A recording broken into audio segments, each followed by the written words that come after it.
اہل یہود جو ہیں وہ اونٹنی کا دودھ نہیں پیتے، اونٹ کا گوشت نہیں کھاتے، تو مسلمانوں میں فرض نہیں ہے اونٹنی کا دودھ پینا۔ ہمارے ہاں ہمارے خطے میں تو ویسے ہی رواج نہیں ہے، گائے یا بھینس کا دودھ پیتے ہیں۔ ہو سکتا ہے میں یہاں ہاتھ کھڑے کروں کہ کون کون ہے جس نے اونٹ کا دودھ پیا، تو بہت سارے لوگ ہیں ہم نے کبھی نہیں پیا اونٹنی کا دودھ، اونٹ کا گوشت کبھی نہیں، کا رواج نہیں ہے۔ لیکن وہ لوگ کہتے ہیں کہ چونکہ ہم اس مذہب سے اس طرف آئے تھے، یہودی مذہب چھوڑ کے، تو وہاں چونکہ منع تھا تو طبیعت میں تھوڑی سی ناپسندیدگی تھی اونٹ کے گوشت کے تعلق سے، اونٹنی کے دودھ کے تعلق سے، تو دل میں خیال آیا کہ مسلمانوں میں فرض نہیں اور وہاں منع ہے۔ زیادہ غور کریں نوجوان میں کیا کہہ رہا ہوں۔ مسلمانوں کے ہاں ضروری نہیں، آپ نے کبھی نہیں سنا ہوگا کہ واجب ہے اونٹنی کا دودھ پینا یا فرض ہے اونٹ کا گوشت کھانا، یہاں ضروری نہیں وہاں منع ہے۔ تو دل میں خیال آیا کہ تھوڑا سا چلو اس مذہب کی بھی رعایت ہو جائے گی، تو ہم نے ارادہ کیا کہ اونٹنی کا دودھ نہیں پینا، اونٹ کا گوشت نہیں کھانا۔ اللہ نے قرآن نازل کر دی، یا ایھا الذین آمنوا ادخلوا فی السلم کافہ، اے ایمان والو پورے کے پورے دین میں داخل ہو جاؤ، تمہیں ذرا سا بھی ادھر ادھر جانے کی اجازت نہیں ہے۔ یہ کیا بات ہوئی کہ تھوڑا سا یہ بھی اور تھوڑا سا وہ بھی، تھوڑا سا برادری بھی، تھوڑا سا قبیلہ بھی، تھوڑی سی دنیا داری بھی؟ نا غلام فریدہ میں ساری تیری، ساری تیری، آپ کو مکمل اس طرف جانا ہے۔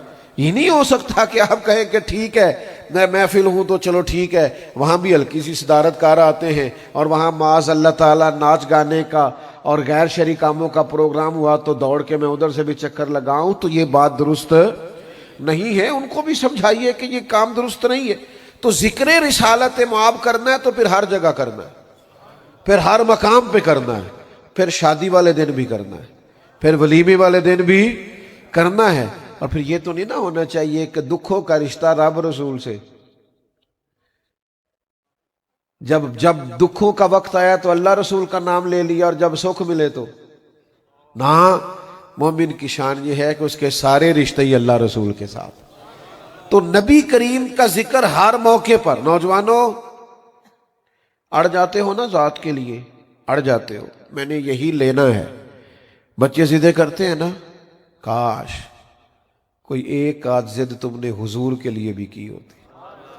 نہیں، میری شادی پہ کوئی غیر شرعی حرکت نہیں ہوگی، یہ میرا فیصلہ ہے، میں کوئی وہ کام نہیں کرنے دوں گا جو شریعت سے ٹکراتا ہے، یہ میرا یار اس کے لیے بھی تو کبھی کھڑا ہو کے دیکھنا، اس کے لیے بھی تو ڈٹ کے دیکھ، تاکہ تیرے باطن میں وہ خاص نور پیدا ہو جو بندہ مومن کی شان ہے۔ تو بس ایک تو یہ کہ حضور کا ذکر پاک کرنا ہے اور خوب کرنا ہے، لیکن دو تین چیزیں زیر غور رہیں، باقی سارے تذکروں کا رنگ اور ہے، حضور کے ذکر کے آداب اور ہیں۔ اس ادب کا خاص خیال رکھنا، تھوڑا سا نا خاص قسم کا ذوق ہو حضور کے ادب کا، خاص قسم کا دیکھیں کسی حدیث میں نہیں آیا، کہیں حکم نہیں نبی پاک علیہ السلام کا کہ میری حدیث لکھو تو پہلے غسل کرو، کپڑوں کو خوشبو لگاؤ، 2 رکعت نماز نفل پڑھو، کہیں لکھا۔ لیکن امام بخاری رحمۃ اللہ علیہ نے جب بھی حضور کی کوئی حدیث لکھی ہے نا، ہم بھی بہت ساری حدیثیں بیان کرتے ہیں تو ایک وضو سے ہی ہو جاتی ہے، لیکن امام بخاری نے ہر حدیث سے پہلے وضو کیا، ہر حدیث سے پہلے خوشبو لگائی ہے، ہر حدیث بیان کرنے سے قبل 2 رکعتیں نماز پڑھی ہے، اس لیے کہ ذکر عام نہیں، مدینے والے کا ذکر ہونے لگا، یہ رسول کریم کی بات ہونے لگی، یہ نبی پاک کے تذکار جمیلہ چھڑنے لگے۔ انہوں نے ہر موقع سے پہلے اپنے آپ کو اس ترتیب سے تیار کیا جو ادب کا تقاضا ہے، محبت کا تقاضا ہے، شوق کا تقاضا ہے، وارفتگی کا تقاضا ہے۔ پھر قابل غور بات یہ ہے، میں کہہ چکا ہوں کہیں تاکید نہیں آئی، لیکن کسی شخص نے مزہ لینا ہو نا، کسی بات کا سرور حاصل کرنا ہو تو یہ اس کی اپنے نیت اور ارادے پہ ڈیپینڈ کرتا ہے۔ کچھ لوگ کسی سے ملنے جاتے ہیں تو اٹھ کے چلے جاتے ہیں، اور کچھ کسی سے ملنے جاتے ہیں تو سارے آداب کا خیال کر کے جاتے ہیں۔ وہ سارے آداب کا جو خیال کر کے جاتا ہے اس کا کشکول بڑا سیدھا ہوتا ہے، وہ فیض سے کشکول بھر کے لوٹتا ہے، پیالہ تو سیدھا ہونا چاہیے نا کچھ لینے کے لیے۔ تو یہی بات سمجھ لیں اور اس کو یاد کر لیں کہ حضور کا ذکر پاک تھوڑا انفرادی ہے۔ ہمارے اسٹیجوں پہ بعض اوقات بڑی بھاگ دوڑ ہوتی ہے حضور کے ذکر پاک کے لیے۔ میں تو خیر کمزور آدمی ہوں تو کئی دفعہ ڈر جاتا ہوں، وہ جب نقیب بھاگ کے ادھر چلا جاتا ہے نا، پھر بھاگ کے ادھر چلا جاتا ہے، انہوں پوچھئے کی اور لگا، کہندا میں جملہ دین لگا۔ بھئی تو جملہ دین لگا کہ بمب جلان لگے؟ تو کر دے جو بات کرنی ہے، ختم۔ اور پھر تو نے کتنی دفعہ کہا ہے اپنے نقابت میں اور خطابت میں کہ سارا قرآن حضور کا ذکر ہے، تو پڑھنا چاہ رہا تھے۔ پھر آپ یہ مہذب اسٹیج ہے، اس کو آپ اس کے آداب کا خیال کریں۔ یہ کوئی ایسا نہیں ہے کہ آپ کی جو طبیعت میں ہے اور جس طرح کا آپ کا مزاج آیا آپ اس طرح کا کریں۔ اس ذکر کے تقاضے اور ہیں، اس ذکر پاک کا انداز تھوڑا اور ہے۔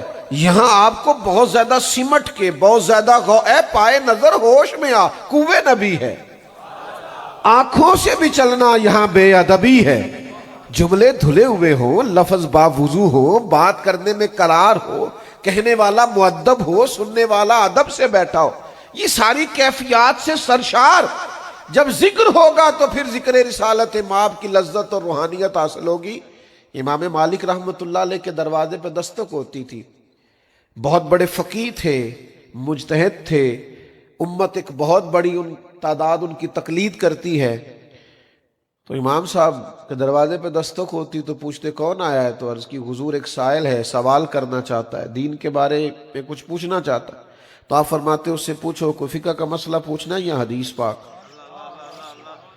کہتے حضور اس نے ایک فقہی جزئیے کے تعلق سے کچھ بات پوچھنی تھی، تو امام صاحب تشریف لاتے، باوضو بات کرتے اور اس کو رخصت کر دیتے۔ لیکن اگر وہ کہتا نا میں نے حضور کی حدیث سننی ہے، آ میرے دل آمنہ کے لال کی باتیں کریں، تو پھر امام صاحب پہلے امامہ باندھتے، خوشبو لگاتے، جبہ اوڑھتے، اور بندہ چاہے ایک سامنے بیٹھا ہے حدیث سننے والا، امام صاحب منبر پہ بیٹھتے، اللہ کی حمد کرتے، حضور کی بارگاہ میں درود و سلام عرض کرتے، اور پھر جھوم جھوم کے حضور کی حدیث بیان کرتے۔ یہ کیفیات پیدا کریں نا، یہ ذوق لائیں نا، آپ کا وہ انداز تھوڑا نرالا اور انفرادی ہو، نعرے تھوڑے بھی لگ جائیں تو خیر ہے، ادب قائم رہنا چاہیے۔ داد چلیں، اب میں کوئی ثقیل سخت جملہ نہیں کہتا، داد امداد تھوڑی بھی ہو جائے تو خیر ہے، لیکن ادب بہرحال قائم رہنا چاہیے۔ ہر چیز جو ہوتی ہے وہ اس لیے نہیں ہوتی کہ بندہ ضروری فیمس ہی ہو اور نعرے لگیں اور داد ہی ملے، اثر کرے نہ کرے سن تو لے میری فریاد، نہیں ہے داد کا طالب یہ بندہ آزاد۔ کچھ لوگ اس سے بھی آزاد ہوتے ہیں، وہ کہتے ہیں داد نہیں لینی، قیامت کے دن شاباش لینی ہے۔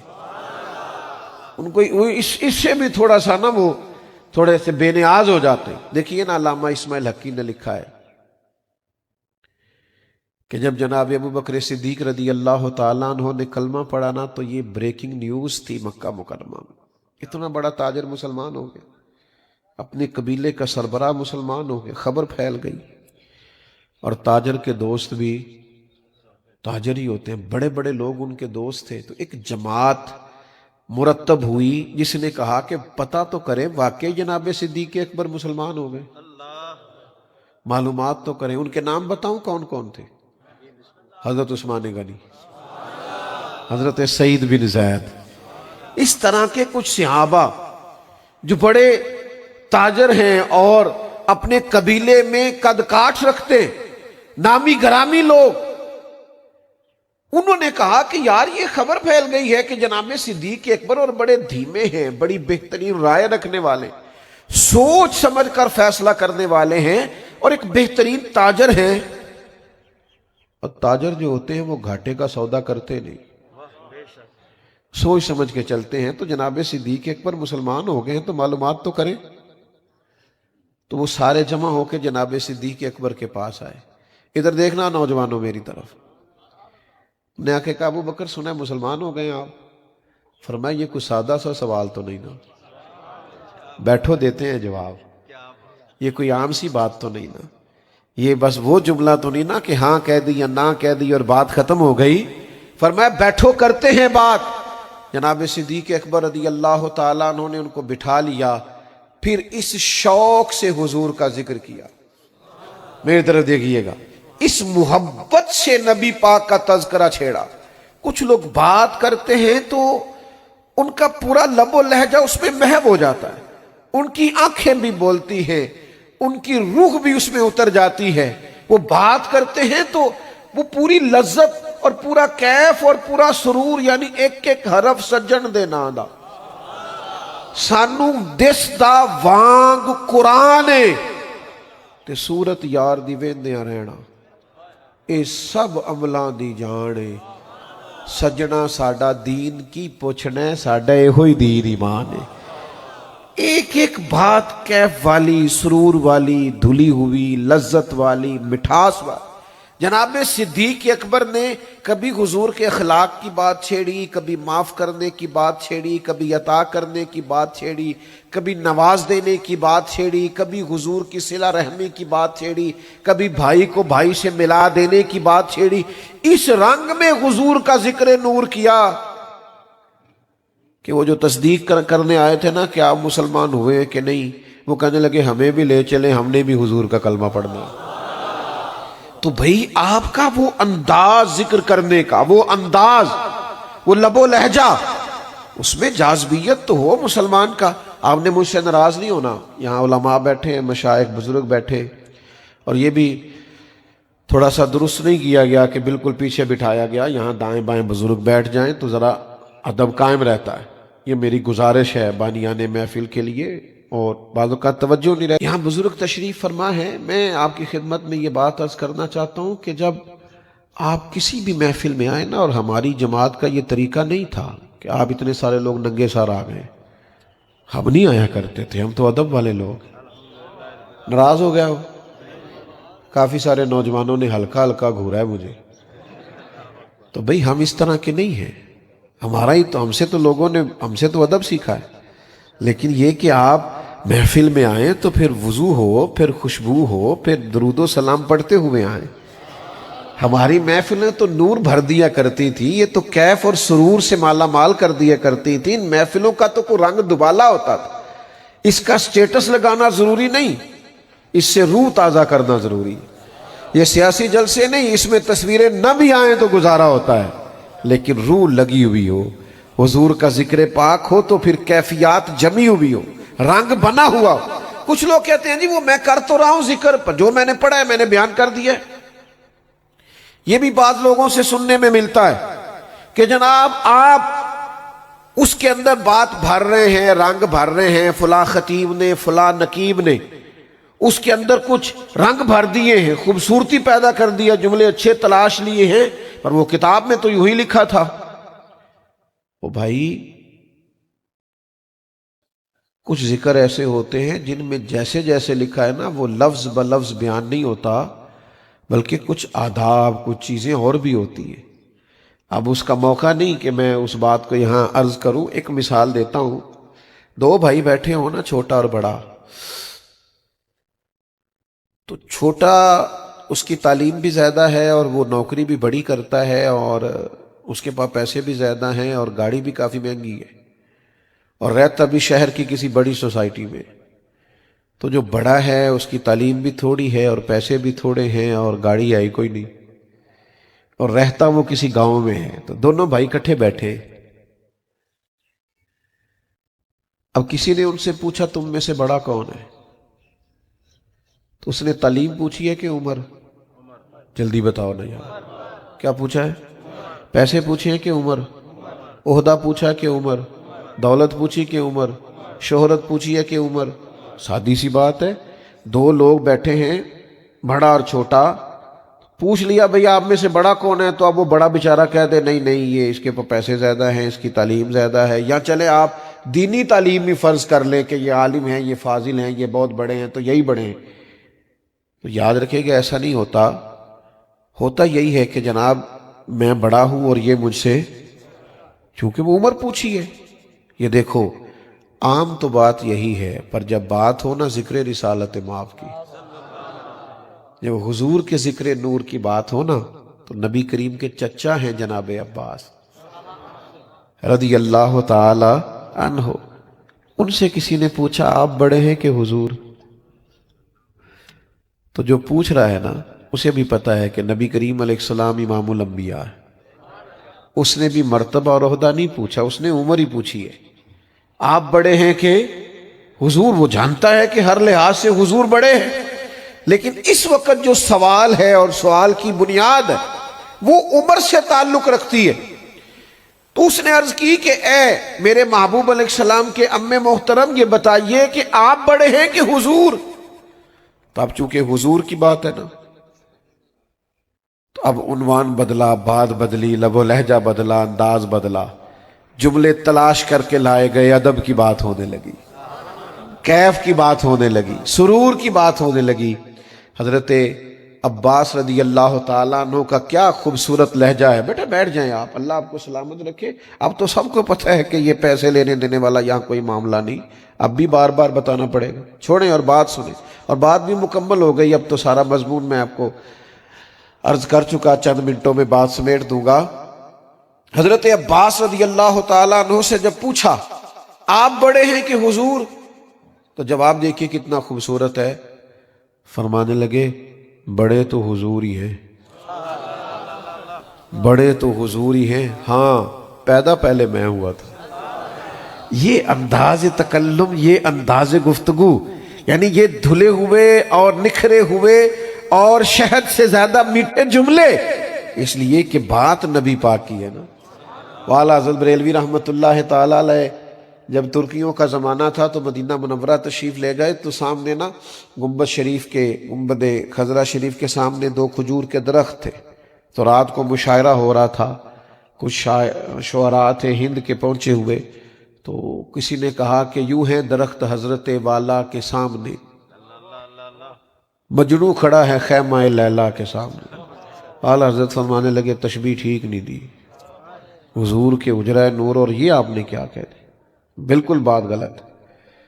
تو سارے تو جنہیں جانتے ہوتے، تو نہیں جانتے ہوتے تو پھر وہ نہیں جانتے ہوتے، ان بیچاروں کو پھر اعتراض کرنے میں دیر نہیں لگتی، تو کہنے لگے جی اعتراض کرنا آسان ہے، شعر کہنا مشکل ہے۔ فاضل بریلوی کہنے لگے کہہ دیتے ہیں، ملک سخن کی شاہی تم کو رضا مسلم، کہا کہہ دیتے ہیں، کہا کہیے۔ فرمانے لگے وہ دو درخت ہیں گنبد خضرا کے سامنے کھجور کے، اس زمانے میں۔ تو فاضل بریلوی فرمانے لگے یوں ہیں درخت، یہ حضور کی بارگاہ ہے، یہاں ذکر کرنا ہے تو آداب اور ہے۔ فرمایا یوں ہیں درخت حضرت والا کے سامنے، گویا قدسی کھڑے ہیں عرش معلیٰ کے سامنے۔ یہ آپ جگہ دیکھیں نا، اس کا ادب دیکھیں نا، اس کا کیف دیکھیں نا۔ میں آپ سے یہ کہنا چاہتا ہوں جاتے ہوئے کہ ہم نا بڑی باتیں کرتے ہیں، اور کچھ لوگ تو زیادہ ہی کرتے ہیں، الا ماشاءاللہ، اور جہاں چپ رہنا چاہیے نا، جو ان کی جگہ ادب کی ہے وہاں بھی بات کرتے ہیں۔ ذاتی، انفرادی اور اپنی شان کی باتیں کرنی چھوڑ دیں، بات جب بھی کریں حضور کی کریں صلی اللہ علیہ وسلم۔ اور جب آپ حضور کا ذکر پاک کریں گے نا، یعنی بچوں کو آپ کہیں گے نا میرا فرما بردار بنو ڈائریکٹ، تو شاید مشکل ہو جائے۔ آپ ان کے سامنے نا حضور کا ذکر کریں، نبی پاک کی تعریف کریں۔ آپ حضور کے اخلاق کا ذکر کریں گے تو اولاد میں اخلاق پیدا ہوگا۔ آپ حضور کے معاف کرنے کا ذکر کریں گے تو آپ کے بچوں میں درگزر کا جذبہ پیدا ہوگا۔ آپ نبی پاک کی دین کے لیے جد و جہد بیان کریں گے تو آپ کی اولاد کے اندر محنت کا، آگے بڑھنے کا جذبہ پیدا ہوگا۔ لیکن ہم پتہ کیا کرتے ہیں، باقی ساری باتیں کرتے ہیں، لیکن جب بات آتی ہے نا دین کی بات کرنے کی تو ہم کہتے ہیں وہ میں تو ایڈا پڑھیا ہی نہیں۔ وہ بھئی اتنی محفلوں میں آپ جاتے ہیں، اتنے جمعے پڑھتے ہیں، چلیں آپ کو زبانی یاد نہیں رہتا، ایک کاغذ قلم رکھ لیں، کچھ باتیں لکھ لیا کریں۔ حضور کا ذکر پاک کریں گے تو برکات کا نزول ہوگا۔ اور میں آپ سے یہ بھی عرض کروں، ادھر ادھر کی بیکار باتیں نہ سوشل میڈیا پہ لکھا کریں، نہ شیئر کیا کریں، نہ آگے پہنچایا کریں، اللہ رسول کی بات کریں۔ اپنی ذاتی ہر وقت کی تعریف یہ بھی بندے کو نقصان دیتی ہے۔ کچھ لوگ نا مطلب وہ کوئی تعریف نہ کرے تو خود کرنے لگ جاتے ہیں، کہتے ہیں جی بڑا اللہ کا شکر ہے، کسی سے بھی آپ میرا نام لیں گے تو سارے کہہ دیں گے میں بڑا اچھا آدمی ہوں۔ بھائی یہ کہنے کی ضرورت نہیں، یہ چیز آپ کو کمزور کر دے۔ اگر آپ کچھ ہیں تو خوشبو بتایا نہیں کرتی، خوشبو تو آیا کرتی ہے، وہ تو آ جاتی۔ تو روز کوئی نہ کوئی حضور کی بات، میری طرح کا بڑا نکما اور گناہگار خطیب بھی کسی مسجد میں ہونا تو ایک آیت کا ترجمہ تو کرتا ہے نا ہر جمعے۔ چلے ایک حدیث پاک تو اپنی گفتگو میں بطور دلیل لاتا ہے نا کہ میں اس کی بنیاد پر بات کر رہا ہوں، تو ہر جمعے ایک آیت تو یاد کرو، ایک حدیث پاک تو سیکھو، تاکہ ہماری نسل حضور کے ذکر پاک کے سائے تلے آگے بڑھے۔ تو سیکھنے سکھانے کا مزاج بنائیں، اور نبی پاک صلی اللہ تعالی علیہ وسلم کے ذکر نور کے ساتھ اپنے باطن کو، اپنی روح کو، اپنے من کو اجلا کریں۔ دیکھیں کتنے سارے لوگ آپ آئے بیٹھے ہیں، جتنی گفتگو آج میں نے کی ہے، اگر آپ اس میں سے چند باتیں یاد رکھ لیں اور پھر ان چند باتوں کو سب سے پہلے اپنے اوپر نافذ کر لیں، اور یہ دین کی باتیں بحثوں اور مناظروں کے لیے فقط نہیں ہونی چاہیے، یہ علماء کا کام ہے، وہ کریں گے۔ ہم جو عوام ہیں ہمیں تو دین جب بھی سیکھنا ہے عمل کے لیے سیکھنا ہے، یعنی جس محفل سے اٹھ کے آئیں ایک عادت ہماری بدل جائے۔ جمعے والے دن کوئی بات سن کے آئیں تو پھر ہمارے اندر کچھ نہ کچھ تبدیلی آ جائے۔ میں جی 30 سال سے پیر صاحب کے پاس جا رہا ہوں، تو تیری تو 30 عادتیں بھی ٹھیک نہیں ہوئی۔ کیوں جاتا ہے؟ کیسے جاتا ہے؟ تو سیکھتا ہی کچھ نہیں، تو پیالہ ہی سیدھا نہیں کرتا، تو غور ہی نہیں کرتا کہ تیرے بزرگ تجھے کیا تربیت دینا چاہتے ہیں۔ تو جب تک ہم تبدیل نہیں ہوتے، مثبت، خوبصورت، روحانی اور اخلاقی تبدیلیاں ہمارے اندر رونما نہیں ہوتی، محض اپنی تعریفیں کرنے سے اور اپنے نام پر القابات کا بہت بڑا بوجھ لاد دینے سے کچھ بھی نہیں ہوگا۔ کچھ کام کرنے کی ضرورت ہے، کچھ تبدیل ہونے کی ضرورت ہے، اپنے رویوں کو، مزاجوں کو بدلنے کی ضرورت ہے۔ آپ اپنے بچے کو صبح ڈانٹ کے نماز کے لیے بھیجتے ہیں تو کیا ہی بہتر ہوتا کہ جب وہ چھوٹا تھا 2-3 سال کا تو وہ روز آپ کو نماز کے لیے جاتے ہوئے دیکھتا۔ اس نے تو ضد کرنی تھی کہ ابا جی میں نے بھی جانا ہے، کیونکہ جب بندہ گھر سے باہر نکلتا ہے تو بچے ضد کرتے ہیں میں نے بھی جانا ہے، تو کاش وہ ضد کر کے آپ کے ساتھ مسجد آتا۔ اب آپ کو یاد آیا جب وہ اتنا بڑا ہو گیا ہے، اب آپ ڈانٹ کے بھیجتے ہیں تو وہ جاتا نہیں۔ دیکھو نا، پڑھو نا حدیثیں۔ حضرت امامہ بنت زینب، یہ بخاری میں موجود ہے، حضور کی سب سے بڑی نواسی ہیں۔ حضور نماز پڑھنے آتے تھے تو نواسی کو اٹھائے ہوئے گود میں ساتھ لایا کرتے۔ تو یہی لکھا ہے شارحین حدیث نے کہ لگتا یوں ہے کہ بچی رو پڑتی تھی کہ نانا میں نے بھی جانا ہے، تو حضور لے آتے تھے۔ تو ہمیں کرنا یہ ہے کہ ہمیں مثبت اپنے اندر تبدیلی لانی ہے۔ اللہ تبارک و تعالیٰ نے اسلام کو جب کامیابیاں اور کامرانیاں عطا کیں اور نبی پاک صلی اللہ تعالی علیہ وسلم کے دین کو اللہ نے غلبہ عطا کیا تو 9 ذی الحج میں حج فرض کیا گیا۔ حج اس سے پہلے بھی کیا جاتا تھا، قرآنی شریعتوں میں بھی حضرت ابراہیم علیہ السلام کے طریقے پر حج ہوتا تھا، پھر کفار مکہ نے، قریش مکہ نے اس میں کچھ غلط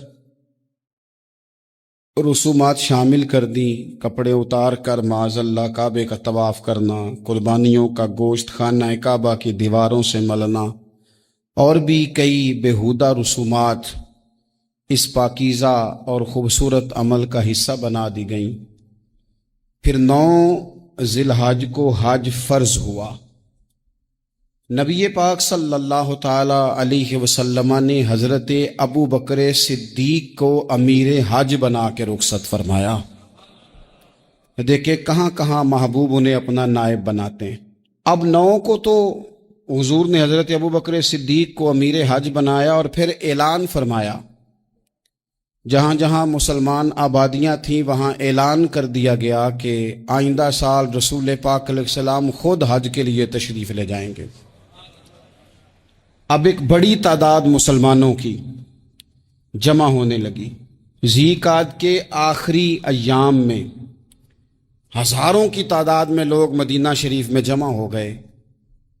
ظہر کی نماز کی ادائیگی کے بعد سیرت نگار کہتے ہیں کہ 28 ذی قعدہ تھی، نبی پاک علیہ السلام ظہر پڑھ کے حج کے لیے نکلے، اور جہاں آج ذوالحلیفہ ہے، ابیار علی جس جگہ کو کہتے ہیں، میقات مدینہ بھی کہا جاتا ہے، وہاں اللہ کے محبوب نے پہلے رات گزاری، وہیں پہ نبی پاک صلی اللہ تعالیٰ علیہ وسلم نے احرام باندھا، حضور تشریف لے گئے۔ یہ حج قران تھا۔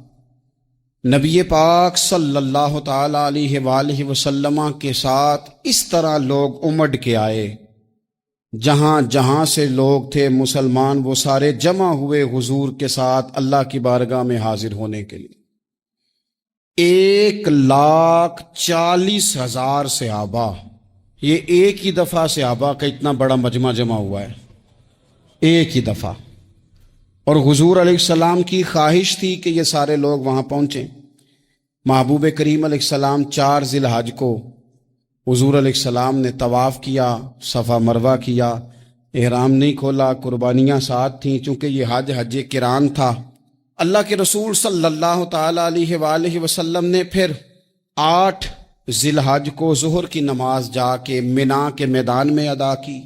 9 ذی الحج کو مسجد نمرہ کے پاس کوہ صبیر پر جب سورج کی کرنیں چمکیں، قربان جائیں کیا نظارہ ہوگا۔ لبیک لبیک کی صدا آ رہی ہے، دے کون رہے ہیں؟ مدینے والے محبوب صلی اللہ علیہ وسلم۔ حضور اس لشکر حسن کو لے کر، اس نور بھرے قافلے کو لے کے، یہ کون ہیں جو حضور کے ساتھ سارے نکلے ہیں؟ یہ کون ہیں سارے؟ یہ وہ فیروز بخت سعادت مند لوگ ہیں کہ ان میں سے جس نے ایک دفعہ بھی ایمان کی حالت میں حضور کو دیکھا اور پھر خاتمہ بالخیر بالایمان کے ساتھ دنیا سے رخصت ہوئے، یہ وہ لوگ ہیں کہ ولی اگر 60 سال بھی سارا دن روزہ رکھے، ساری رات نفل پڑھے، ہر برائی سے بچے، لیکن پھر بھی کسی صحابی کے قدموں کی خاک تک کو نہیں پہنچ سکتا۔ اور صحابی زیارت سے بنتا ہے، ولی عبادت سے بنتے ہیں۔ نبی پاک صلی اللہ تعالیٰ علیہ وسلم کے وہ سارے صحابہ کون ہیں؟ الصحابہ النجوم، یہ حضور کی چاروں جانب یہ چمک رہے ہیں، انہیں خود میرے نبی پاک نے ستارے فرمایا ہے۔ ایک سمت علی، ایک سمت عمر، صدیق ادھر، عثمان ادھر۔ ان جگمگ جگمگ تاروں میں بھلا مہتاب کا عالم کیا ہوگا؟ اور ہر کوئی فدا ہے بن دیکھے تو پھر دیدار کا عالم کیا ہوگا؟ تو نبی پاک صلی اللہ علیہ وسلم نے یہ وہ موقع تھا، 9 ذی الحج میدان عرفات، حضور صلی اللہ علیہ وسلم نے ظہر کی نماز ادا فرمائی اور پھر کچھ توقف کے بعد حضور کے لیے اونٹنی پر کجاوا سجایا گیا۔ حضور اپنی کسوا نامی اونٹنی پر سوار ہوئے، میرے محبوب نے خطبہ دینے کا ارادہ فرمایا۔ رب کریم نے ارشاد فرمایا، الیوم اکملت لکم دینکم، آج میں نے تمہارے لیے تمہارا دین مکمل کر دیا ہے، مکمل ہو گیا دین، اس کے بعد کوئی اور دین نہیں آئے گا۔ اس آیت نے بتا دیا کہ حضور آخری نبی ہیں، دین مکمل ہو گیا، اب کسی اور پیغمبر کی، رسول کی، دین کی، کتاب کی ضرورت باقی۔ آج میں نے تمہارے لیے تمہارا دین مکمل کر دیا۔ اور کیا خوبصورت لفظ ہیں، قرآن پاک میں فرمایا وَأَتْمَمْتُ عَلَيْكُمْ نِعْمَتِي، اور آج میں نے تم پر اپنی نعمتیں تمام کر دی ہیں، نعمتیں مکمل کر دی۔ وَرَضِيتُ لَكُمُ الْإِسْلَامَ دِينًا، اور اللہ فرماتے ہیں میں نے تمہارے لیے دین اسلام کو پسند کیا ہے، یہ میری رضا ہے، یہ دین اسلام تمہارے لیے پسند کیا ہے۔ کوئی بندہ ساری زندگی مخلوق کی خدمت کرے، ساری زندگی رستوں سے کانٹے اٹھائے، ساری زندگی خیر کا کام کرے، کسی کو تکلیف نہ دے، لیکن اگر مسلمان نہیں نا، اگر کلمہ نہیں نہ پڑھتا تو اس کی ساری عمر کی خیر بھی کسی کام کی نہیں۔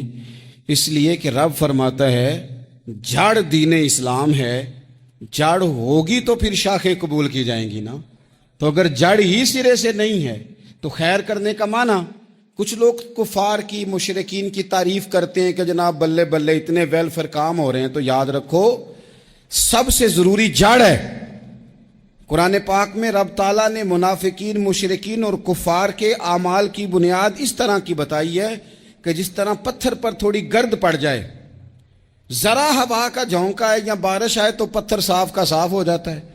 ان کے اعمال اس طرح کے ہیں۔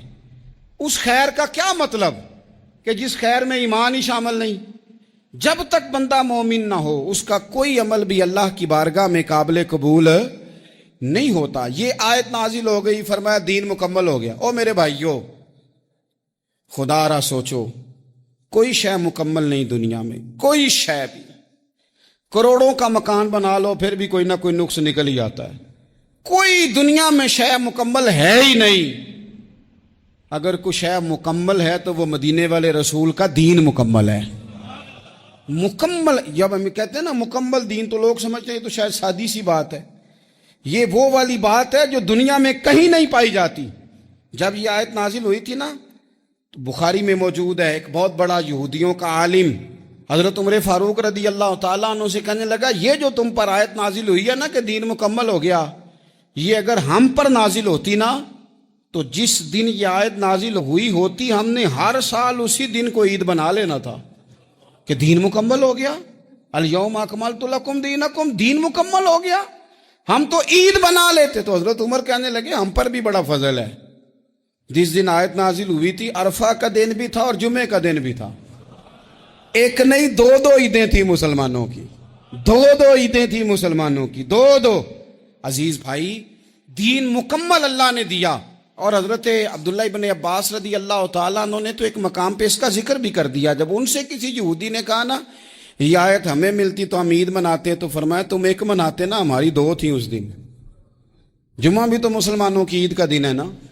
بہت سارے لوگ ہیں بیچارے جو کہتے ہیں اسلام میں عیدیں صرف دو ہیں, اور وہ بھی صرف پریشانی انہیں عید میلاد النبی والے دن ہوتی ہے, اس کے آگے پیچھے نہیں ہوتی. حالانکہ نبی پاک علیہ السلام نے کہا ہر جمعہ بھی عید ہے, خود حضور نے فرمایا, لیکن وہ اڑ جاتے ہیں کہ نہیں عیدیں صرف دو ہی ہیں. بھائی آپ یہ کہہ سکتے ہیں کہ اسلام کی معروف عیدیں دو ہیں, اپنے معنی اور مفہوم کے لحاظ سے جس کو یوم عید کہا جائے وہ عیدیں دو ہیں. تو نبی پاک صلی اللہ تعالیٰ علیہ وسلم نے میدان عرفات میں خطبہ دیا. یہ جو واعظ و نصیحت ہے نا, خطبہ تقریر, یہ دنیا کر رہی ہے, کرتی رہے گی, کرتی چلی آئے گی. اور اس کو میرے نبی پاک علیہ السلام نے پسند فرمایا.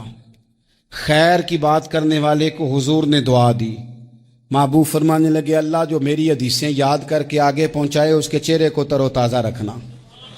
یہ ابلاغ دین بہت بڑی بات ہے اگر کوئی خلوص نیت سے کرے. لیکن کائنات ارضی میں وہ جو حضور کا خطبہ حجۃ الوداع ہے وہ دستور ہے, وہ منشور ہے. انسانی حقوق پر اس سے بڑا چارٹر نہ پہلے کبھی تھا نہ قیامت تک دوبارہ بن سکتا ہے. اس کو خطبہ حجۃ الوداع کیوں کہتے ہیں؟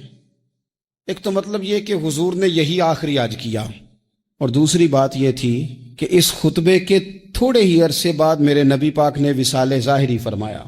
اور اس خطبے کو رسول پاک صلی اللہ تعالی علیہ وسلم نے شروع کہاں سے فرمایا؟ یہ خطبہ دیکھیں شروع کہاں سے ہو رہا ہے. انسان دنیا میں ملتا بھی ہے, جدا بھی ہوتا ہے. یہ جو جدائی کا وقت ہوتا ہے نا, جدائی کا, شاید بڑی سوچ سمجھ کے کہا تھا حضرت میاں صاحب نے, بڑی غور کر کے انہوں نے کہا تھا کہ دریا کنڈے روخ نہ لائیے, جو آوے رڑ جاوے. آپ میدان میں درخت لگاتے ہیں تو کبھی پھل گرتا ہے تو زمین پہ گرتا ہے, اٹھا لیتے ہیں. اگر دریا کے کنارے ہو تو وہ تو دریا میں گرے گا اور رڑ جائے گا, چلا گیا, بہہ گیا. فرمانے لگے دریا کنڈے روخ نہ لائیے, جو آوے رڑ جاوے تے پردیسی نال نہ یاری لائیے. او دا جدوں دل کرے ٹر جاوے, وہ تو چلا جاتا ہے. یہ خطبہ شروع کہاں سے ہو رہا ہے؟ یعنی ابھی آغاز کلام ہے, بات آگے آئے گی. آغاز کلام ہے. میں کہہ چکا ہوں ولی شاید عبادت کر کے بنے, تقوی اختیار کر کے بنے. ولی اللہ کی حرام کردہ ہر شے سے اجتناب کر کے بنے.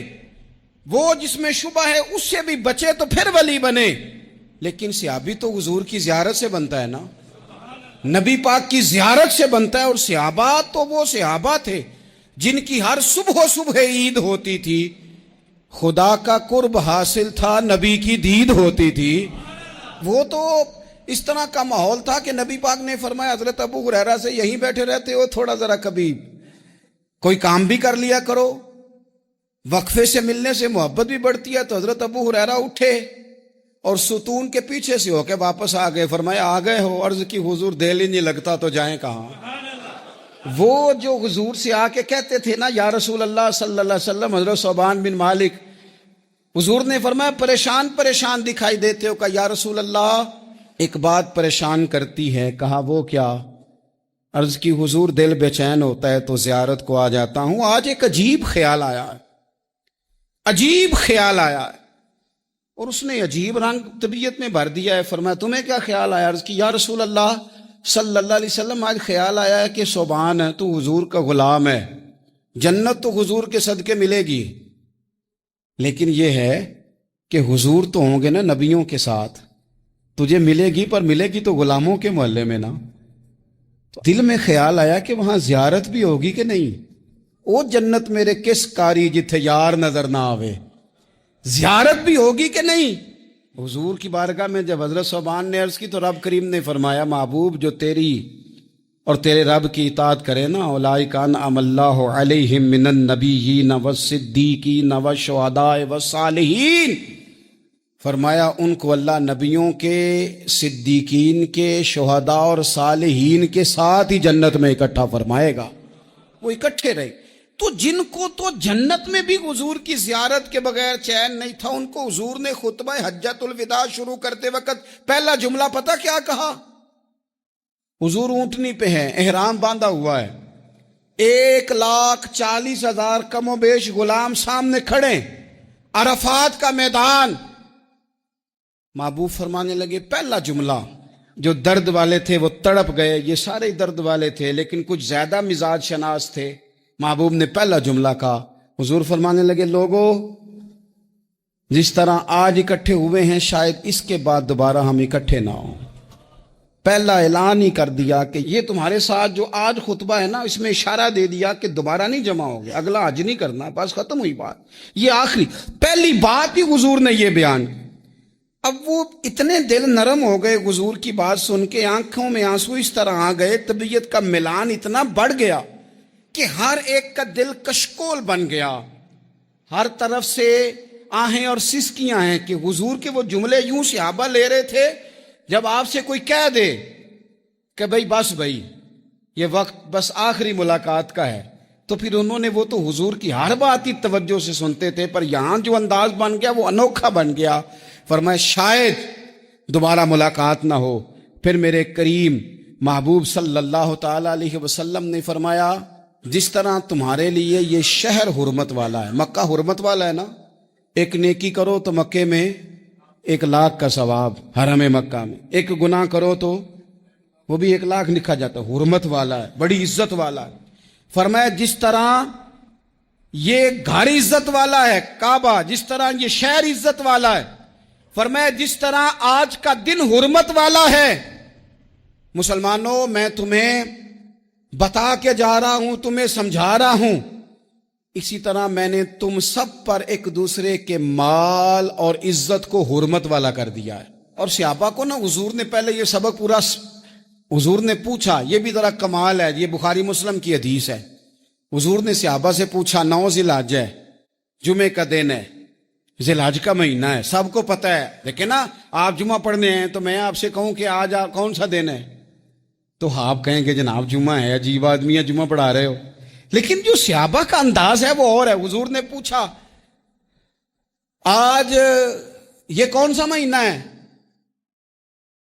یہ ادب ہے، یہ مقام ہے، یہ وہ مقام ہے جہاں بہت سارے صرف عقل والے بندے جو ہوتے ہیں نا وہ بیچارے گرتے پھڑتے ہیں، کہتے ہیں جی بات آتی ہو تو بتانی چاہیے، یہ کیا بات ہوئی جی، بندہ بولے ہی نا، یہ کیا لیکن کچھ لوگ ایسے ہیں جن کا دھارہ ادب کچھ اور ہوتا ہے، انہیں ڈھیروں باتیں بھی آتی ہوں تو ہر جگہ بات کرنے کی نہیں ہوتی، سب جگہ کہانیاں سنانے کی نہیں ہوتی.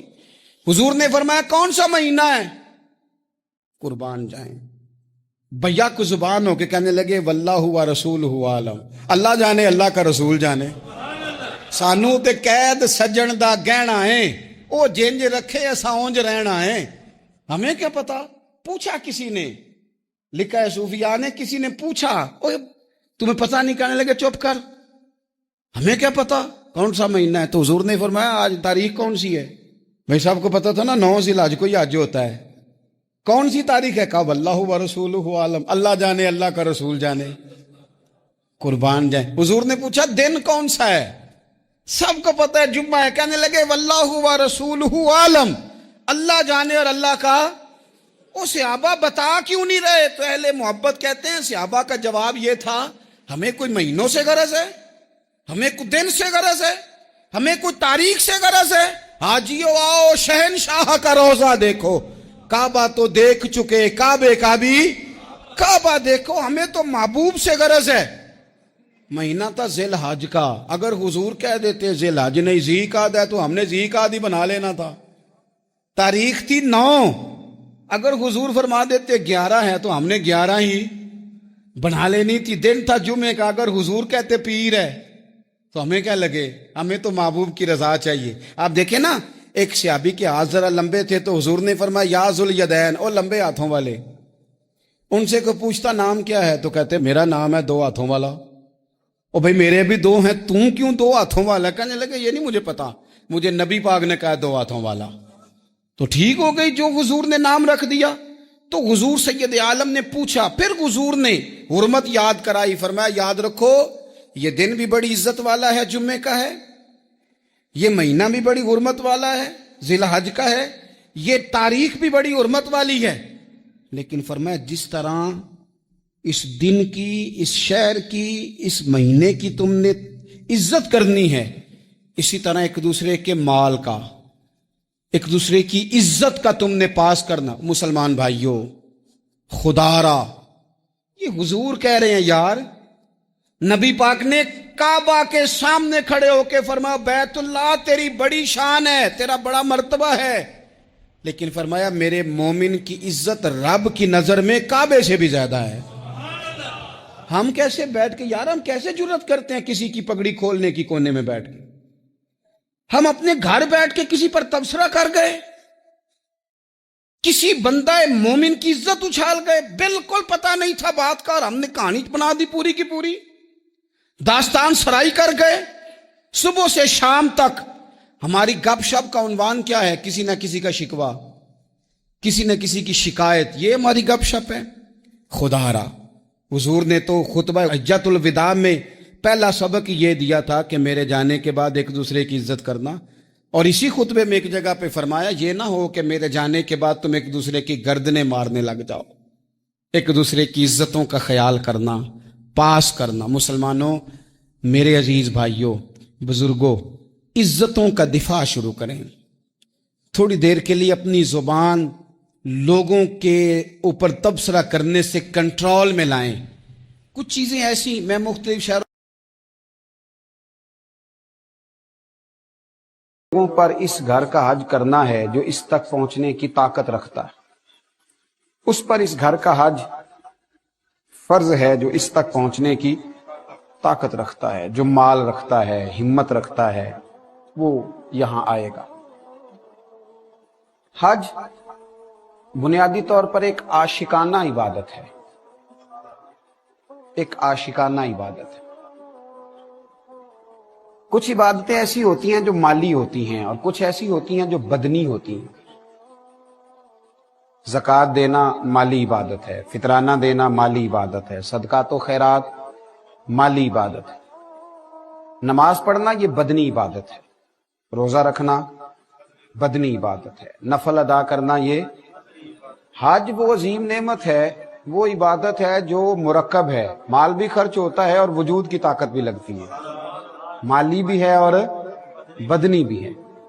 اور نبی رحمت نور مجسم شفیع معظم صلی اللہ تعالی علیہ وآلہ وسلم نے ارشاد فرمایا ہے، حضور علیہ الصلوۃ والسلام فرمانے لگے کہ جو مال تم حج پہ خرچ کرتے ہو، اللہ تبارک و تعالی تمہیں ایک ایک روپے پر کئی کئی ہزار کا اجر عطا فرماتا ہے۔ اور ایک حدیث میں یوں بھی ارشاد فرمایا کہ ان کے ایک درہم پر اللہ تعالیٰ جو حج پر مال خرچ ہوتا ہے 10 لاکھ کا اجر عطا فرماتا ہے، 10 لاکھ کا۔ تو حج مالی عبادت بھی ہے اور حج بدنی عبادت بھی ہے۔ اب حج میں آپ یہ دیکھیے کہ انسان کو ملتا کیا ہے، میسر کیا ہوتا ہے، اس نے کرنا کیا ہے۔ یہاں سے جب انسان چلتا ہے حج کے لیے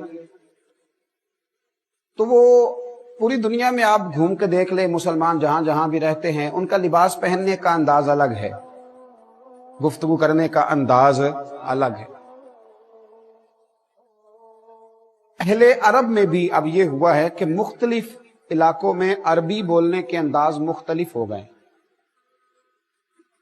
مختلف جگہ پہ عربی مختلف انداز میں بولی جاتی ہے۔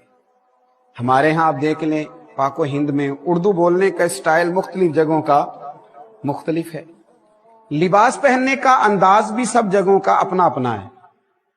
اب جب آپ کو حج کے لیے جانا ہے تو اللہ تبارک و تعالیٰ نے سب سے کہا کہ لباس ایک جیسا پہننا، تم کروڑ پتی ہو یا ارب پتی ہو یا کھرب پتی ہو، تم نے 2 چادریں، ایک تہمت باندھ لو، ایک اوپر اوڑھ لو، ایک طرح کا۔ اور لطف کی بات یہ ہے کہ سلا ہوا نہیں ہونا چاہیے۔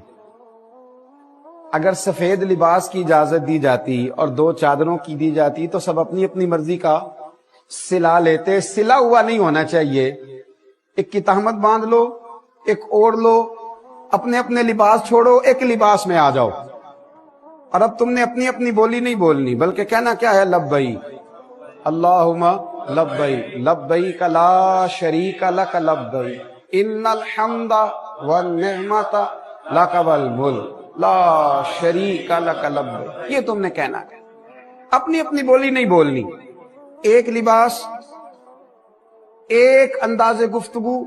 عربی بولنی ہے تو اس میں وظیفہ بھی ایک ہے سب کا، لبیک اللہم لبیک، ایک وظیفہ، ایک انداز، اس ایک ترتیب کے ساتھ تم کو آگے بڑھنا ہے، اور اسی ایک مرتب ترتیب کے ساتھ تمہیں اللہ تبارک و تعالیٰ کی بارگاہ عالی مرتبت میں حاضر ہونا ہے۔ کرنا کیا ہے؟ بیت اللہ شریف جانا ہے، فرمایا ہاں وہاں بھی جانا ہے، لیکن اس کے بعد نہ کھلے میدان ہے، کھلے میدان جاؤ، جا کے مینا میں خیمہ لگا لو، ایک لباس، ایک بولی۔ اب سمجھ آئی، ایک ہی صف میں کھڑے ہو گئے محمود و عیار، نہ کوئی بندہ رہا نہ کوئی بندہ نوا۔ اب سمجھ آئی، اپنی ملت پر قیاس اقوام مغرب سے نہ کر، خاص ہے ترکیب میں قوم رسول ہاشمی۔ اب سمجھ آئی معاملہ کیا ہے، ایک کر دیا سب، بندہ و صاحب و محتاج و غنی ایک ہوئے، تیری سرکار میں پہنچے تو سبھی ایک ہوئے۔ اب ایک لباس میں ملبوس جانا ہے۔ عبادت اپنی مرضی کرنے کا نام نہیں، عبادت اللہ کی مرضی کرنے کا نام ہے، حضور علیہ السلام کی مرضی پر چلنے کا نام ہے۔ بیت اللہ شریف کا طواف کیا تو کہا جاؤ، جا کے خیموں میں بیٹھ جاؤ، مینا کے خیموں میں۔ کرنا کیا ہے؟ کچھ بھی نہیں، نمازیں پڑھنی ہیں جو روٹین سے پڑھتے ہو، بس تمہیں ایک خیمے میں رہنا ہے۔ یا اللہ، ہم نے تو اپنا گھر چھوڑ دیا، مکان چھوڑ دیا، اور اگر تھوڑا سا آپ یہاں رک کے غور کریں تو 2 چادریں اسی طرح اوڑھی ہیں جس طرح کفن اوڑھا جاتا ہے، بال بچے یہی رہ گئے، بینک بیلنس یہی رہ گئے، اور کہتا بھلا کیا ہے؟ کہتا یہ کہ لبیک اللہ میں حاضر ہو گیا ہوں، اللہ میں حاضر ہو گیا ہوں۔ وہی جس طرح اس نے جانا نہیں سب کچھ چھوڑ کے کفن میں اپنا منہ لپیٹ کے، اسی انداز اللہ آ گیا ہوں نا، میں حاضر ہو گیا ہوں، میں اللہ میں حاضر ہوں، حاضر ہو گیا۔ جاؤ، جا کے مینا کے خیموں میں بیٹھو، خیمے میں بیٹھے رہے۔ پھر فرمایا اب 9 ذی الحجہ آئی تو جاؤ، جا کے عرفات میں بیٹھو، نمازیں پڑھی جا رہی ہیں۔ میدان عرفات میں مغرب کی اذان ہوئی، سمجھیے گا بات کو، مغرب کی اذان ہوئی تو حکم یہ ہے کہ تم نے وہاں نماز نہیں پڑھنی، اذان سن لی۔ عام دنوں میں حکم یہ ہے کہ مغرب کا وقت ہو جائے تو اس کو جلدی ادا کر لو۔ اب یہاں بتلایا گیا کہ نماز یہاں نہیں پڑھنی، مزدلفہ میں جا کے پڑھنی ہے۔ وہاں جاتے جاتے عشاء کا وقت ہو جاتا ہے۔ اب اس طرح کرو، 2 نمازیں اکٹھی پڑھو، 2 نمازیں اکٹھی پڑھو۔ وہاں تم خیمے میں تھے، مینا میں عرفات میں بھی خیمہ میسر آیا تھا، اب مزدلفہ میں تم نے رات رہنا ہے اور بغیر خیمے کے رہنا ہے۔ اللہ کیوں؟ فرمایا میری حکمتیں، یہ میرا تمہارے ساتھ پیار ہے۔ میں نے بڑے بڑے رئیسوں کو، وزیروں کو، مالداروں کو، بڑے بڑے نامور لوگوں کو روڑوں پہ لیٹے ہوئے دیکھا ہے، اتنے اتنے موٹے روڑے ہیں، نیچے پتھر پڑے ہیں، سوئے ہوئے ہیں، بنداؤ صاحبو محتاج و غنی ایک ہوئے، بس تیری سرکار میں پہنچے تو سبھی ایک ہوئے، لیٹے ہوئے۔ اللہ کریم نے حج کے اندر جو اسرار رکھے، جو حکمتیں رکھی، وہاں لیٹے ہیں، سب آرام کر رہے ہیں۔ اب وہاں سے نکلو. اب کیا حکم ہے؟ فرمایا واپس آؤ مینا میں، شیطان کو کنکر مارو، جمرات کی رمی کرو، مارو کنکر. ایک دیوار بنی ہے، اسے کنکر مارو، اللہ کا دشمن جان کے اسے مارو. اب تم اسے مار کر کے نکلے تو اب قربانی دو، اب قربانی کرو. حاجی نے قربانی کی، جو تمتع حج والا تھا اس نے قربانی کری. اب فرمایا اس طرح کرو، یہ میرے دیے ہوئے بال ہیں، تمہارے سر پہ نے منڈوا دو. منڈوا دیے. مالک اب کیا کریں؟ فرمایا اب جاؤ جا کے بیت اللہ کا پھر سے طواف کرو. اللہ یہ سارا کیا ہے؟ فرمایا میری تم سے محبت ہے، تمہاری مجھ سے محبت ہے. حضرت عمر فاروق رضی اللہ تعالیٰ عنہ نا حجر اسود کو چومنے لگے تو فرمانے لگے تو پتھر ہے، تو کیا نفع نقصان دے گا، میں تجھے کبھی نہ چومتا. ہائے حضرت عمر کے لفظ دیکھیے، فرمایا میں تمہیں کبھی نہ چومتا، تو پتھر ہے، پر میں تجھے بار بار چوموں گا اس لیے کہ تجھے مدینے والے رسول نے چوما ہے. میں چوموں گا، بار بار چوموں گا. یہ عشق ہے، یہ ذوق ہے، یہ درد ہے، یہ کیف ہے. یہ اللہ والوں کی نشانیاں ہیں. یہ حج کا فلسفہ سمجھیے. اچھا بلا سیانہ آدمی ہے، وہ چلتا ہے تو بڑے وقار کے ساتھ چلتا ہے، وہ دھیمے دھیمے قدم اٹھاتا ہے، وہ اس کا انداز بڑا پروقار ہے چلنے کا طریقہ. لیکن جب وہ صفا مروہ کرتا ہے نا، کر کیا رہا ہے؟ دو پہاڑیوں کے درمیان چکر لگا رہا ہے.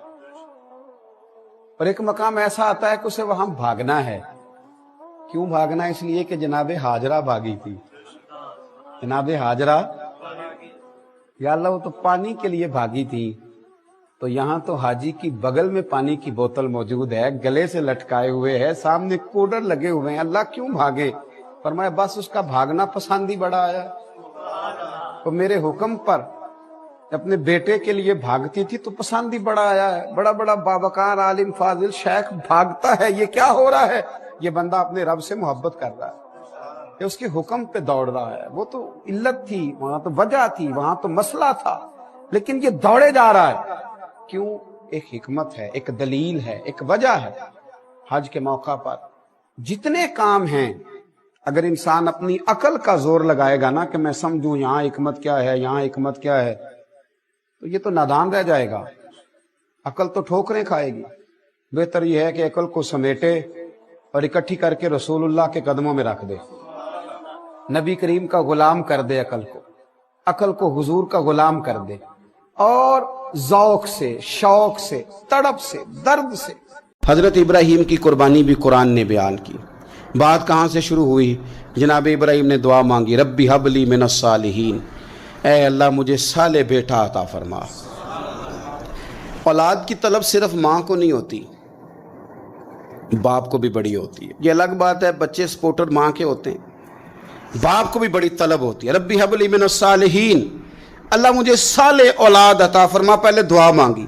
رب فرماتا ہے فبشرناہ بغلام حلیم، ہم نے انہیں عقل مند بیٹے کی خوشخبری عطا فرمائی. انہوں نے صالح بیٹا مانگا، اللہ نے حلم والا بیٹا عطا کیا. بیٹا مل گیا. فلما بلغ معہ السعی، پھر جب بیٹا ان کے ساتھ کام کرنے کے قابل ہو گیا. بندہ رات کو تھکا ماندہ گھر آئے نا، تو بیٹا تھوڑا سا بڑا ہو جائے تو اس کو چارپائی پہ لیٹا دے کے ابا بڑا راضی ہوتا ہے. چلے زیادہ شاعروں نے شان اماں کی لکھی ہیں، اس میں شک کوئی نہیں، انہوں نے نہیں ابا کی طرف توجہ دی، ان کی مرضی ہے. تو زیادہ باتیں اماں کے حق میں ہوئیں، پر باپ اور بیٹے کا پیار، بیٹے اور باپ کا پیار، اگر یہ آیتیں قرآن پاک کی کبھی سمجھ میں آ جائیں تو شاید عشق کی ساری داستانیں ختم ہو جائیں.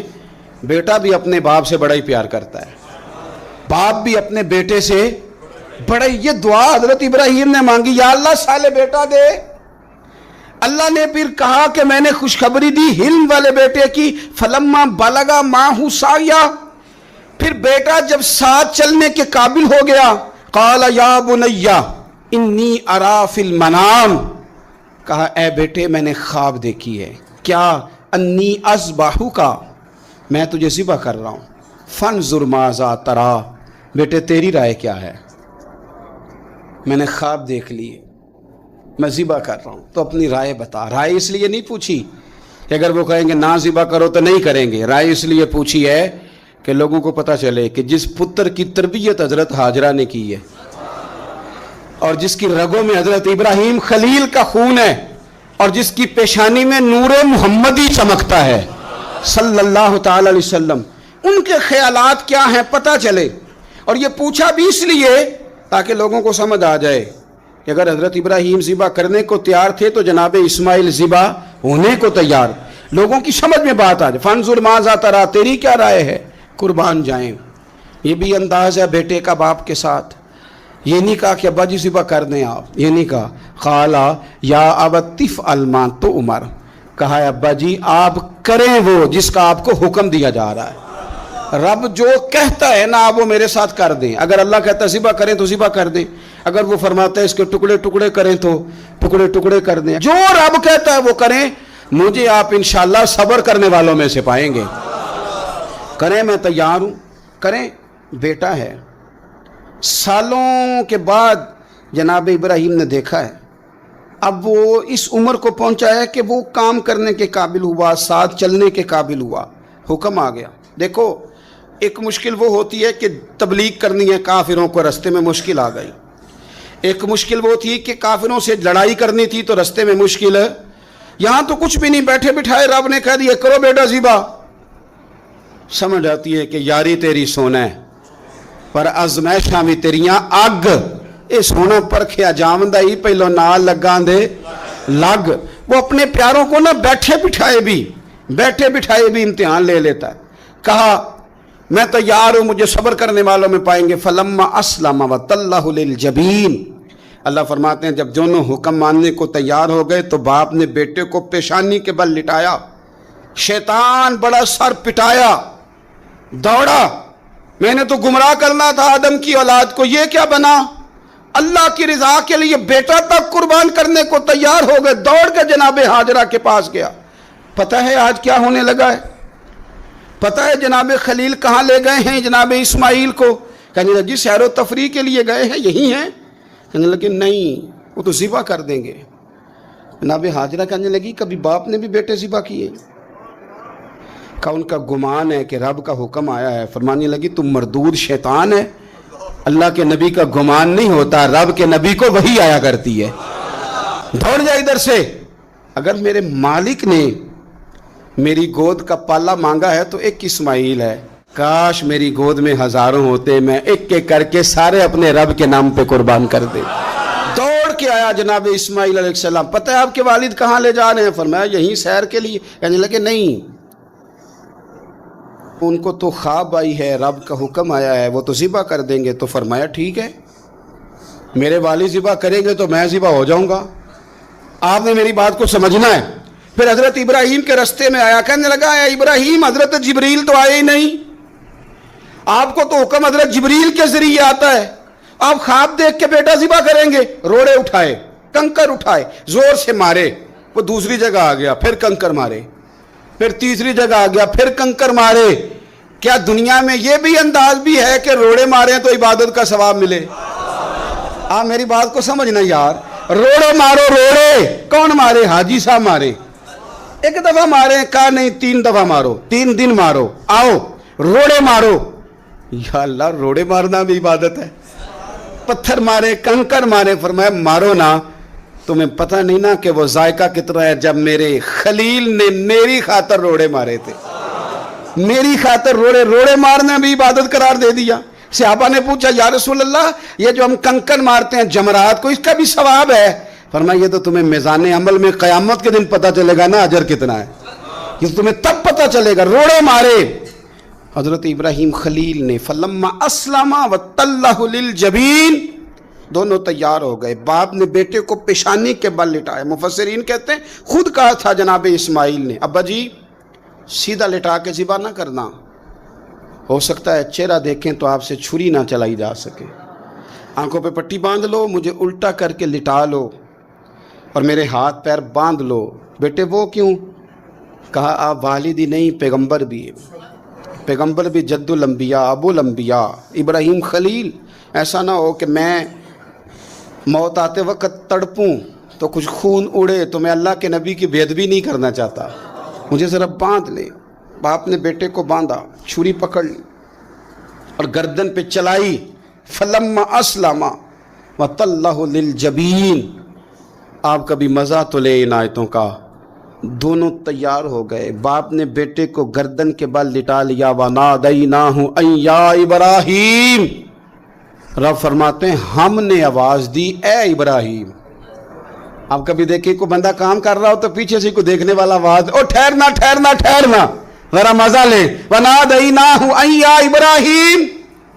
اللہ فرماتے ہیں ہم نے آواز دی، اے ابراہیم، قد صدقت الرؤیا، آپ نے تو خواب سچ کر دکھایا ہے۔ اے ابراہیم آپ نے تو خواب سچ کر دکھایا۔ اِنَّ كَذَلِكَ نَجْزِي الْمُحْسِنِينَ، ہم اسی طرح نیکوں کو بدلہ دیتے ہیں۔ اِنَّ هَذَا لَهُوَ الْبَلَاءُ الْمُبِينُ، بے شک یہ بڑی آزمائش تھی، بے شک یہ کھلی آزمائش تھی۔ میں نے کہا تھا قرآن کی آیتوں کا بھی مزہ لیا کریں، یہ کھلی آزمائش تھی۔ جب آزمائش لینے والا کہتا ہے آزمائش کھلی تھی اور دینے والے نے سچ کر دکھائی، تو پھر حضرت ابراہیم کی شان دیکھی نا کتنی بلند ہے۔ لینے والا کہتا ہے آزمائش کھلی تھی، وَفَدَيْنَاهُ بِذِبْحٍ عَظِيمٍ، اور ہم نے انہیں بچا لیا فدیے میں عظیم ذبیحہ دے کر۔ اللہ نے نا پھر دمبا بھیجا جنت سے۔ حضرت ابراہیم نے چھری چلا دی تھی، روکی کوئی نہیں، چھری چلا دی، اور جب پوری طرح ذبح ہو گیا تو آنکھیں کھولی تو آپ نے دیکھا کہ نیچے دمبا ذبح ہوا پڑا ہے اور جناب اسماعیل دور کھڑے مسکرا رہے ہیں۔ تو حضرت ابراہیم کی زبان سے نکلا اللہ اکبر، اللہ اکبر۔ آپ کی بات سن کے جناب اسماعیل بھی پکارے اللہ اکبر، اللہ اکبر۔ یہ لفظ سنے تو حضرت جبریل بولے، کہنے لگے لا الہ الا اللہ واللہ اکبر۔ جب انہوں نے یہ کہا تو حضرت سیدنا ابراہیم پھر بولے، کہنے لگے اللہ اکبر وللہ الحمد۔ اللہ کو یہ لفظ بھی بڑے پیارے آئے۔ فرمایا پڑھو نا، 9 ذی الحج کی فجر سے لے کر 13 تک پڑھو نا ذرا سارے، اللہ اکبر اللہ اکبر، لا الہ الا اللہ واللہ اکبر، اللہ اکبر وللہ الحمد۔ فرمایا یہ پڑھتے رہو۔ انہوں نے پڑھے تھے مل کے تو مجھے بڑے پیارے لگے۔ فرمایا ہم نے انہیں بچا لیا ایک فدیہ، عظیم فدیہ دے کے، وَتَرَكْنَا عَلَيْهِ فِي الْآخِرِينَ، اور ہم نے ان کے ذکر کو چھوڑا ہے آنے والوں کے لیے۔ کیا لفظ ہے قرآن کے، قربان ہونے کو دل کرتا ہے۔ یہ بات بیان کر کے پتہ کیا فرمایا؟ رب نے فرمایا، رب نے فرمایا، خدا خود میر مجلس بود، رب کریم نے فرمایا، کیا فرمایا؟ فرمایا سلام علی ابراہیم، قربان جائیں، سلام علی ابراہیم۔ کیا بات کہاں ختم ہو رہی ہے، کہاں پہنچ رہی؟ کیا انداز؟ سلام علی ابراہیم، سلام علی ابراہیم۔ فرمایا سلام ہو ابراہیم پر، سلام ہو ابراہیم پر، سلام ہو۔ حضور فرمانے لگے غلاموں یاد رکھنا قربانی حضرت ابراہیم کا طریقہ ہے۔